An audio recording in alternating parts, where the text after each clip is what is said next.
YouTube. Jumpa lagi di channel ADR13. Channel berbagi informasi dari mulai informasi yang sangat bermanfaat, sampai informasi yang gak ada manfaatnya sama sekali. Sebelum kita lanjut, mohon dukungannya dengan klik subscribe agar channel ini bisa lebih berkembang dan kamu mendapatkan info video terbaru dari channel ini.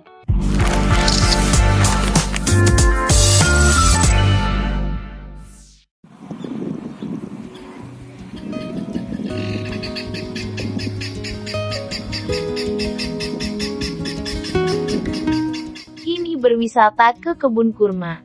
Sekarang Anda tidak perlu lagi jauh-jauh ke Timur Tengah. Anda sudah bisa berkunjung menikmati dan melihat langsung kebun kurma dari dekat. Kebun kurma terbesar di Indonesia ini yang berada di Kecamatan Blang Bintang, Kabupaten Aceh Besar. Kini Anda bisa mengunjungi sekaligus berwisata menikmati indahnya panorama alam kebun kurma Barbate. Areal kebun luasnya lebih kurang sekitar 300 hektar.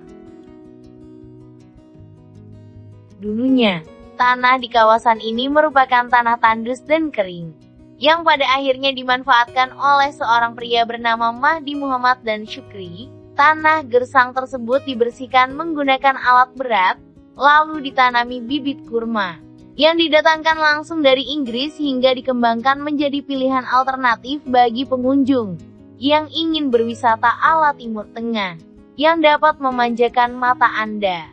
Banyak jenis kurma yang ditanam di lembah Barbate seperti Ajwa, KL1, tetapi kebanyakannya adalah jenis Barhi. Bibit kultur jaringan yang didatangkan langsung dari Inggris ini rata-rata sudah mulai berbuah. Untuk berkeliling kebun kurma, Anda tidak perlu repot-repot keliling kebun kurma dengan berjalan kaki. Di sana sudah disiapkan berupa kendaraan seperti ATV, motor gede yang bisa Anda kendarai sendiri, dan Anda bisa off-road di kebun kurma sambil menikmati indahnya pohon kurma yang sedang berbuah lebat. Tapi tunggu dulu, Anda harus membayar uang sewa untuk kendaraan yang Anda tumpangi selama 1 jam hanya Rp30.000 saja. Dengan kocek Rp30.000 yang Anda keluarkan, Anda bisa mengelilingi kebun kurma sambil berolahraga menyalurkan hobi off-road.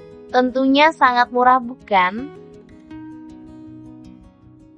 Di kebun kurma Barbate, sudah tersedia beberapa fasilitas seperti musola dan tempat beristirahat. Juga ada cafe and resto yang sudah menyediakan berbagai menu makanan berat dan minuman segar. Tidak ketinggalan, Anda juga sudah bisa memesan jus andalan kebun kurma Barbate, yaitu jus buah kurma, yang sangat nikmat sambil menikmati alam, yang sudah dihijaukan dengan pohon, yang diabadikan dalam Al-Quran ini. Selain bisa menikmati pemandangannya dari ketinggian 600 mdpl dari permukaan laut, di kebun kurma Barbate ini Anda bisa berkuda. Pengelola sudah menyiapkan beberapa ekor kuda untuk Anda yang gemar berolahraga dengan menungganginya. Pengelola juga menyiapkan area untuk olahraga memanah. Anda cukup membayarnya dan dijamin tidak mengoyak isi kantong Anda. Gimana? Sudah siapkah Anda berwisata ke kebun kurma?